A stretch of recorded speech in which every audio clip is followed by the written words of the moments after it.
بسم اللہ الرحمن الرحیم۔ ہمارا موضوع ہے تربیتی منہج کی خلاف ورزیاں۔ منہج کا مطلب ہوتا ہے مقرر اور مستقل طریقہ جو سوچا سمجھا ہو، بصیرت کے ساتھ ہو، شعور کے ساتھ ہو، اسے منہج کہتے ہیں۔ منہج اور منہاج یہ ایک ہی چیز ہے۔ جو طریقہ عارضی ہو، مستقل نہ ہو، سوچا سمجھا ہوا نہ ہو، اسے طریقہ کہتے ہیں، منہج نہیں کہتے۔ سمجھ آئی؟ تو تربیت کا ایک منہج ہوتا ہے جو ہم سارا سال پڑھا چکے ہیں۔ تربیت پر بڑی لمبی گفتگو ہوئی، تو یہ اس کا خلاصہ ہے کہ تربیتی منہج کی خلاف ورزیاں کیا ہوتی ہیں۔ تو یہ چھوٹا سا سبق ہے اور اس سے پتہ چل جاتا ہے کہ اس وقت تحریکوں میں، مدارس میں، اداروں میں، سرکاری اداروں میں، پرائیویٹ اداروں میں اور گھروں میں تربیتی منہج کی جو خلاف ورزیاں ہو رہی ہیں وہ کیا ہیں۔ تو سب سے جو پہلی خرابی ہے وہ یہ ہے کہ عام طور پر مربی ناقص ہوتا ہے۔ مربی تربیت کرنے والا ناقص ہوتا ہے، یا تو عمومی علم میں ناقص ہے یا خاص تربیت کے علم میں ناقص ہے، یا پھر وہ اخلاص میں کم تر ہوتا ہے کہ اسے دلچسپی نہیں ہوتی بچوں سے، طلباء سے، مقتدیوں سے، نمازیوں سے، ماتحتوں سے، یا علم نہیں ہوتا یا اخلاص نہیں ہوتا۔ اور اگر یہ دو چیزیں ہوں تو پھر تیسری بات یہ ہے کہ وہ محنت نہیں کرتا، سست، کاہل اور کمزور ہوتا ہے۔ تو مربی ناقص اس وقت ہوتا ہے جب اسے تربیت کی اہمیت کا احساس ہی نہ ہو۔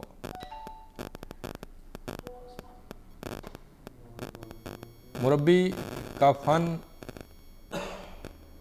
سے لا علم ہونا، مربی کا فن تربیت سے لا علم ہونا، یہ بھی ایک وجہ ہے ناقص ہونے کی۔ کبھی وہ ذہنی تربیت کے طریقہ کار سے لا علم ہوتا ہے اور کبھی وہ عملی تربیت کے طریقہ کار سے لا علم ہوتا ہے۔ ذہنی تربیت یہ ہوتی ہے کہ گائے بگائے موقع سے فائدہ اٹھا کر کوئی نہ کوئی اچھی تلقین کرنا، رسمی طور پر گفتگو کرنا یا غیر رسمی طور پر کوئی کتاب پڑھانا، کوئی اسٹڈی سرکل، کوئی لیکچر دینا، کوئی درس دینا، یہ ذہنی تربیت ہے۔ اور عملی تربیت یہ ہے کہ اس کی نگرانی کرنا، جائزہ لینا، محاسبہ کرنا اور اس کے زندگی کے تمام شعبوں پر اثر انداز ہونے کے لیے کوئی طریقہ کار بنانا۔ بعض اوقات مربی بہت اچھا ہوتا ہے لیکن اس کا اسوہ کمزور ہوتا ہے، یعنی علم، اخلاص اور محنت کے باوجود اس کا ذاتی کردار اتنا اچھا نہیں ہوتا، تو یہ بھی ناقص مربی کی نشانی ہے۔ بعض اوقات وہ نگہداشت میں کمی کوتاہی کرتا ہے کہ غلطی کو دیکھتا ہے تو اسے نظر انداز کرتا ہے، اس کی اصلاح نہیں کرتا۔ خرابی اس کی نظروں کے سامنے موجود ہوتی ہے اور اسے پتہ بھی ہوتا ہے یہ خرابی ہے، لیکن وہ اس کو ٹھیک نہیں کرتا، جان بوجھ کر اسے جانے دیتا ہے۔ تو یہ پہلا مسئلہ ہے ناقص مربی۔ جہاں جہاں بھی تربیت میں خرابی ہے وہاں پر ناقص مربی پہلے طور پر ذمہ دار ہے، چاہے وہ والد ہو، چاہے وہ استاد ہو، چاہے وہ کسی دفتر کا افسر ہو، چاہے وہ دکان کا مالک ہو، چاہے وہ مسجد کا خطیب ہو، جو بھی ہو، سب سے پہلا مقصد جو نقص ہے نا، کمزوری ہے، وہ ناقص مربی میں ہوتی ہے۔ دوسری جو خرابی ہوتی ہے نا، وہ ہے ناقص تصور اسلام کے اندر، کہ بعض اوقات مربی عالم فاضل ہوتا ہے، مخلص ہوتا ہے، محنتی ہوتا ہے، اس کا اسوہ اور قدوہ بھی اچھا ہوتا ہے، لیکن اسے اسلام کے تمام پہلوؤں کا احاطہ نہیں ہوتا۔ مثلاً عقیدے کو اچھا جانتا ہے تو سیاست نہیں جانتا، سیاست کو جانتا ہے تو عقیدے کو نہیں جانتا، اخلاق کے ظاہری امور کو جانتا ہے تو دلوں کے امور کو نہیں جانتا، دلوں کے امور کو جانتا ہے تو ظواہر کو نہیں جانتا۔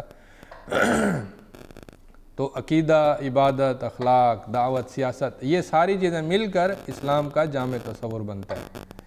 تو اسے چاہیے، مربی کو چاہیے کہ جیسے اس کا اپنا کردار اچھا ہے، علم اچھا ہے، تو وہ اپنے اسلام کے تصور کو بھی مکمل کرے، زندگی کے تمام پہلوؤں کا احاطہ کرے، چاہے وہ جسمانی ہوں، عقلی ہوں، جذباتی ہوں، معاشرتی ہوں، اخلاقی ہوں، یہ ساری چیزیں اکٹھی لے کر چلے، ان میں توازن قائم کرے۔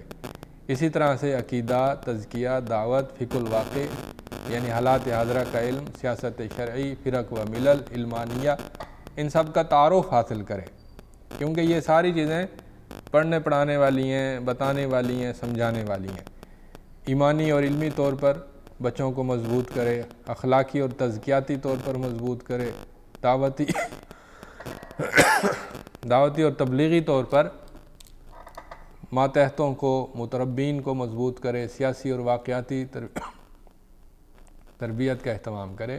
یہ زندگی کے پہلو ہیں، اور اس کا طریقہ کار یہ ہے کہ ذہنی تربیت بھی کرے اور عملی تربیت بھی کرے، اور دروس کے عناوین مقرر کرے، اپنے ذہن میں یا اپنی کاپی پر نوٹ کرے اور باری باری وہ عنوانات نبھائے۔ علوم اور مجوزہ مباحث و کتب کے تعیین میں کمزوری نہ کرے، بلکہ وہ چھان بین کرے، پوچھے، مشورہ کرے، اور پھر ایک لسٹ بنائے کہ یہ چیزیں میں نے پڑھانی ہے، سمجھانی ہے۔ تو یہ ایک طریقہ کار ہے کہ اسلام کا تصور ہمہ گیر کیسے ہوگا۔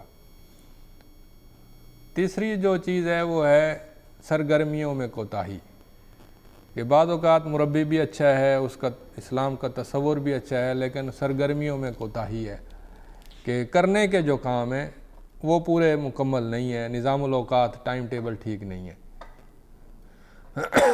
علم کی سرگرمیاں ہیں تو عبادت کی سرگرمیاں نہیں ہیں، عبادت کی ہیں تو بندوں کی خیر خواہی والی نہیں ہے، حقوق العباد والی، حقوق العباد کی ہیں تو دعوت تبلیغ والی سرگرمیاں نہیں ہیں، خدمت خلق کی نہیں ہیں، یا قیادت اور ادارت کی مہارتیں وہ نہیں سکھائی جا رہی۔ تو یہ 6 چیزیں مل کر مثبت سرگرمیاں بنتی ہیں۔ اور اگر منفی سرگرمیاں دیکھیں تو منفی سرگرمیوں میں کچھ ہیں جو عبادات سے غفلت والی ہیں، تیز نماز پڑھنا، یا سنتیں چھوڑ دینا، یا فرضوں میں کوتاہی کرنا، یہ منفی ہے، یا موبائل کا غلط استعمال، انٹرنیٹ کا غلط استعمال، کمپیوٹر کا غلط استعمال، یا وقت کا ضیاع، یا فضول گندی مجلسیں اختیار کرنا، یا اس طرح کی دیگر منفی سرگرمیاں۔ یہ دونوں چیزوں کو ذہن میں رکھنا ہے کہ مثبت سرگرمیاں موجود ہونی چاہیے، منفی سرگرمیوں سے بچاؤ ہونا چاہیے، یہ منہج ہے۔ بعض اوقات ٹائم ٹیبل بڑا اچھا بن جاتا ہے، بہت خوبصورت ٹائم ٹیبل دیکھنے میں، لیکن نگہداشت نہیں ہوتی، لوگ اسے صرف ورقہ سمجھتے ہیں، یہ ٹائم ٹیبل ایک ورقہ ہے بس، اس پر عمل وغیرہ کچھ نہیں ہوتا، کیونکہ نگہداشت نہیں ہوتی۔ ٹائم ٹیبل اکیلا کچھ نہیں کر سکتا جب تک کہ اس ٹائم ٹیبل کے اوپر کوئی بندہ کھڑا نہ ہو، اس کی پوری وہ ذمہ داری لے کہ میں نے یہ اس ٹائم ٹیبل پر عمل کرانا ہے۔ اگر دقت ہوگی تو ایسا ایسا دقتیں دور کروں گا، بچوں کو ایسا ایسا ڈھالوں گا کہ وہ عادی بن جائیں۔ نگرانی ہمہ گیر اور ہمہ جہت ہونی چاہیے۔ متربی جو ہے کبھی بھی یہ نہیں سوچتا کہ میرا فائدہ ہو۔ متربی عام طور پر چاہتا ہے کہ مجھے کچھ نہ کہا جائے، مجھے سونے دیں، مجھے آرام کرنے دیں، مجھے نہ چھیڑیں۔ مربی چاہتا ہے کہ نہیں، اس کا فائدہ ہو، یہ وقت پر سوئے، وقت پر جاگے، وقت پر تفریح کرے، وقت پر پڑھے۔ تو اس لیے نگرانی ضروری ہے۔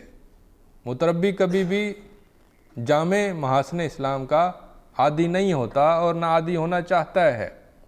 مربی کوشش کرتا ہے کہ نہیں، اس کے عقائد مضبوط ہوں، اس کا اخلاق مضبوط ہو۔ متربی مضبوط کردار اور شخصیت کا حامل نہیں ہوتا، مربی اسے نیک بناتا ہے۔ تو توحید، سنت، عبادات کا ذوق، حقوق العباد، زہد و رقاق، مقصد حیات، دعوت و جہاد، یہ سب تربیت کے نصاب ہیں، اور یہ نصاب بندے کی شخصیت میں اس وقت ڈھلتا ہے جبکہ نگہداشت کامل ہو، مربی کی نظر مکمل ہو، گہری ہو۔ تو نگرانی کا عمل ضروری ہے، اور اس میں لازم ہے کہ نہ تو بے جا سختی ہو نہ بے جا نرمی ہو۔ اگر سختی ہوگی تو نگرانی زیادہ عرصہ نہیں جاری رہ سکے گی، اگر نرمی ہوگی تو مقصد اور ہدف پورا نہیں ہوگا۔ تو دونوں کے درمیان توازن ہو۔ نظام الاوقات پر عمل درآمد ہونا چاہیے، مشاغل پر عمل درآمد، جو ضروری ہیں ان پر کرنا چاہیے، جو منفی ہیں ان سے بچنا چاہیے۔ کمزور نگرانی یا طلباء کا خلل والے امور سے ناجائز فائدہ اٹھانا، اس سے بچنا چاہیے۔ یہ تھا نگہداشت میں کوتاہی کا معاملہ۔ بعض اوقات نگہداشت بھی اچھی ہے، مربی بھی اچھا، نصاب بھی اچھا، اسلام کا تصور بھی اچھا، پھر ٹائم ٹیبل بھی اچھا، نگہداشت بھی اچھی، لیکن اگلا مرحلہ ہے کہ تلقین اور رہنمائی کمزور ہے۔ نگہداشت یا نگرانی، محض نگرانی کافی نہیں ہے جب تک کہ اس کے ساتھ نصیحت نہ ہو، رہنمائی نہ ہو، تلقین نہ ہو۔ تو بار بار بتائیں کہ ہم کیا چاہتے ہیں، ہمارا ویژن، ہمارا نظریہ کیا ہے، ہماری سوچ کیا ہے، ہمارا ہدف کیا ہے۔ مشن پر بار بار متوجہ کریں۔ جب بھی غلطی ہو، غلطی کے ساتھ ساتھ اچھے انداز سے مشن پر، اعلیٰ مقاصد پر متوجہ کریں، آخرت اور اللہ کی طرف رجوع اور اللہ کی محبت کی طرف توجہ دلائیں، اور تربیت کے لائے عمل سے اگر کوئی غافل ہے تو اسے پورا لائے عمل بار بار سمجھائیں تاکہ اس کے ذہن میں راسخ ہو جائے۔ مسلسل احتساب بھی کریں، مسلسل تلقین بھی کریں اور رہنمائی بھی کریں۔ تربیت مکمل زندگی کی ہو اور ہمہ وقت ہو۔ اصلاح کا جو عمل ہے وہ ہمہ وقت ہو، بعض پہلوؤں سے نہ ہو بلکہ مکمل پہلوؤں سے ہو، اور بعض وقت میں نہ ہو بلکہ مکمل وقت، جب بھی ضرورت ہو اس میں اصلاح، تلقین اور رہنمائی ہونی چاہیے۔ تو یہ 5واں مسئلہ تھا۔ چھٹا اور آخری مسئلہ ہے کہ جیسے آپ نگرانی کریں، تربیت کریں، ویسے مہارتیں پیدا کریں۔ جیسے علم دیں، تعلیم دیں، ویسے مہارتیں پیدا کریں۔ ذاتی مہارتیں، ذاتی مہارتوں کا مطلب ہے کہ ٹائم ٹیبل بنانا، زندگی کو منظم کرنا، پڑھنے کی مہارتیں، لکھنے کی مہارتیں، ریاضی، جمع تفریق کی مہارتیں، یہ ذاتی زندگی کی مہارتیں ہیں۔ عقلی مہارتیں پیدا کریں، مثلا غور و فکر کیسے کرنا ہے، منفی غور و فکر کیا ہوتا ہے، مثبت غور و فکر کیا ہوتا ہے، اور ابلاغ کیسے کرنا ہے، یعنی اپنی بات کو بیان کیسے کرنا ہے، اپنے ما فی ضمیر کو کیسے بیان کرنا ہے، مجلس میں کیسے کرنا ہے، اور پریزنٹیشن میں کیسے کرنا ہے، خطبہ جمعہ میں کیسے کرنا ہے، یہ ابلاغی مہارتیں ہیں۔ معاشرتی مہارتیں کا مطلب یہ ہے کہ دوستوں کے ساتھ کیسے رہنا ہے، مخالفین کے ساتھ کیسے رہنا ہے، کسی سے پیچھا کیسے چھڑانا ہے اچھے طریقے سے، کسی سے محبت کیسے کرنی ہے، تعلق کیسے نبھانا ہے، یہ ساری معاشرتی مہارتیں ہیں۔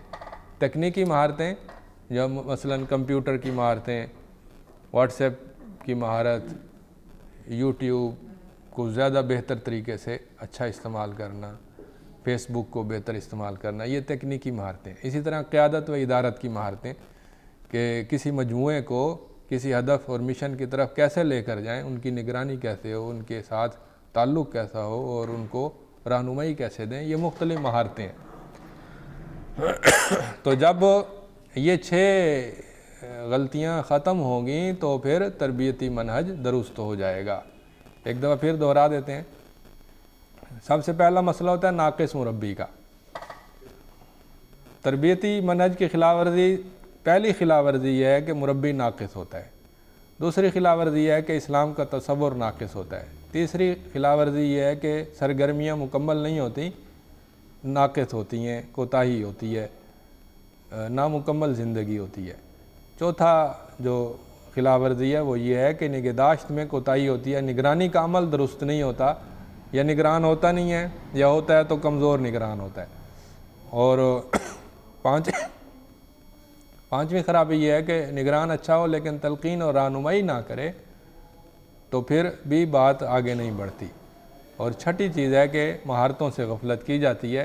تعلیم برائے تعلیم کافی نہیں ہے، تعلیم کے ساتھ ساتھ مہارتیں دی جائیں۔ تو یہ 6 خلاف ورزیاں تھیں، اور اگر ان سے بچا جائے تو تربیت بڑی شاندار ہو سکتی ہے۔ بس انہی باتوں پر اکتفا کرتا ہوں۔